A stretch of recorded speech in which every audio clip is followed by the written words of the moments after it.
Ang Israel ay kilala na nangunguna sa buong mundo pagdating sa husay cybersecurity.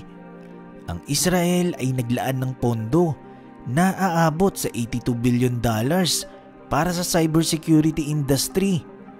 Ito ang dahilan kung bakit ang Israel ay tinaguri ang superpower pagdating sa cybersecurity. Sa mga di nakakaalam, isa kasi ang Israel sa madalas na target ng mga cyber attacks ng mga kalaban buwan-buwan, lalo na sa mga websites at data system ng gobyerno. Ang tawag sa pinaka-top secret na unit ng cybersecurity ng Israel, ito ay IDF 8200.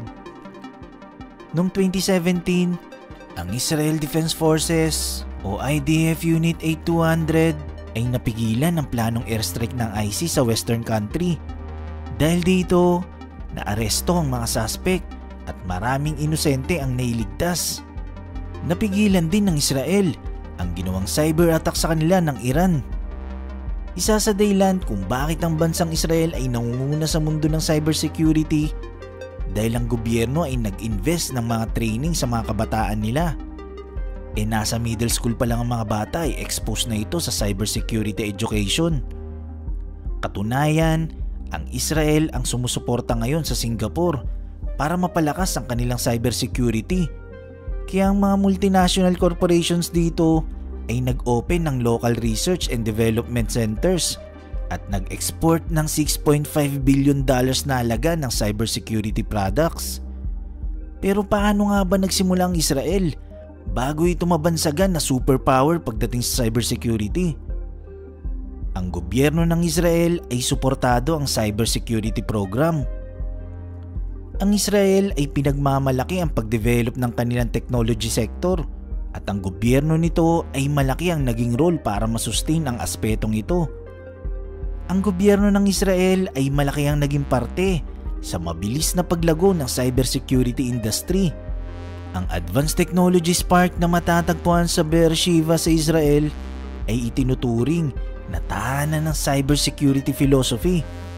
Siyempre para makamit ang objectives ng bansa bilang major source ng mga expertise at talent sa cybersecurity, ang Advanced Technologies Park ay nagawang maka-attract ng mga multinational corporations tulad ng Oracle, Dell, IBM at Dutch Telecom para sa kanilang research and development centers.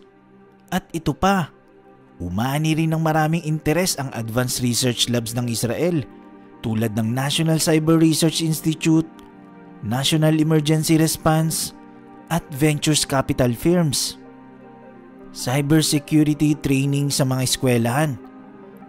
Ang Israel ay malaki ang respeto sa kanilang human capital dahil dito sila nag-i-invest ng karunungan para sa kanilang ambisyon, skills at expertise para maging technologically empowered sila. Ito ang primary aspect ng cyber defense platform ng Israel.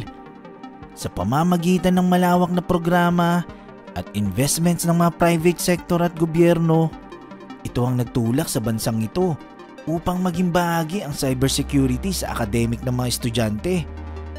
Taong 2013, noong ang Ministry of Defense ay bumuo ng national program para sa lahat ng high school students na interesadong matuto sa cyber world.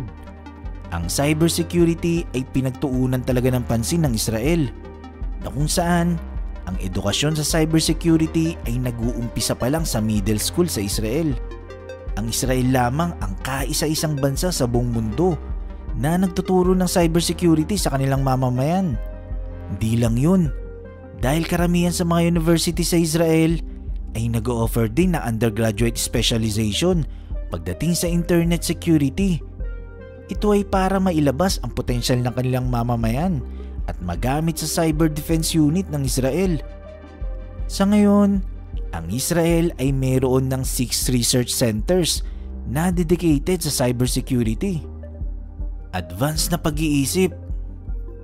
Dahil sa advanced na pag-iisip ng Israeli government sa mga posibleng mangyari o gawing atake sa kanila ng mga kalaban, ito ang nagatid sa kanila para makapag-develop ng napaka-advanced na cybersecurity.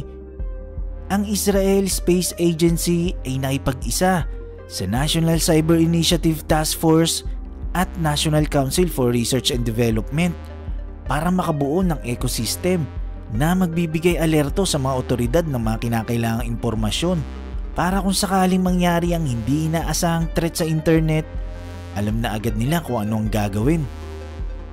Bahagi ito ng pagdevelop para maging advance ang kakayahan ng kanilang military. Since nung naitatag ang State of Israel noong 1948, ang primary focus ng Israel ay makapag-develop ng advanced military capabilities. Ang bansa ay nag-invest ng maraming pera at resources para makapag-develop ng powerful military at defense organization. Dahil sa sobrang taas ng technology ng cyber defense ng Israel, ang military ng bansa at cybersecurity defense ay mabilis pang lumalago. Ano-ano nga ba ang kayang gawin ng cybersecurity ng Israel bukod sa ginagamit nila itong pandepensa laban sa cyber attacks ng kalaban? Actually, may kakayahan din ng cybersecurity ng Israel na iyak ang kahit anong device, machine, factories, power plant, government data at marami pang iba. Basta connected dito sa internet, kaya nila itong ma-hack. Kahit nga ang mga kotse na mayroong wifi na halos common na lang sa lahat ng sasakyan ngayon, kayang-kaya nitong kontrolin. Ang Israel ay isang maliit lang na bansa na napapaligiran ng mga bansang gusto ito pabagsakin. Kaya ang bansa ay hindi tumitigil sa pagde-develop ng creativity para mapunan ang kakulangan ng kanilang resources. Kaya ang Israel ay kinakailangan ng patuloy na pag-surveillance sa kanilang mga kapitbahay na bansa. Ang cyber industry ng Israel ay nakarely sa pinagsama-samang talino at utak ng mga taong nagsiserve sa bansa sa iba't ibang security agencies ng military. Ang military services ay mandatory sa karamihan ng Israeli citizens at ang isa sa pinakamalaking parte ng Israeli Defense Forces ay ang kanilang cyber and intelligence units. Nasa halos 20,000 na sundalo ng Israel ngayon ang nasa cyber and intelligence unit na nakadeploy sa Beersheba na tinuturing ngayon na Silicon Valley ng Israel. Ang IDF Unit 8200 na nabanggit ko kanina ay isang top secret agency ng Israel. Ito ay tinuturing na Elite Cyber and Intelligence Division ng Israel.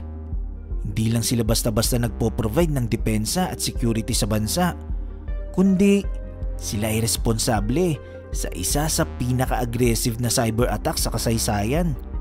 Ito yung nung nagsagawa sila ng cyber attack noong 2010 sa nuclear program ng Iran. Maraming agent ang Unit 8200 o tinatawag na Israeli Intelligence. Karamihan sa mga agent na ito ay nasa iba't ibang lugar. Literally, nasa teritoryo ito ng mga Palestinians para mag-surveillance. Ito ang dahilan kung bakit alam ng Israeli Defense Forces kung nasaan ang headquarters ng matataas na opisyal ng Hamas at Jihad fighters, kung saan nakapwesto ang kanilang military, at kung saan ang eksaktong lokasyon ng kanilang ginawang tunnel na naging target ng Israel nung sumiklab ang palitan ng pagbomba nito sa Hamas ng Gaza.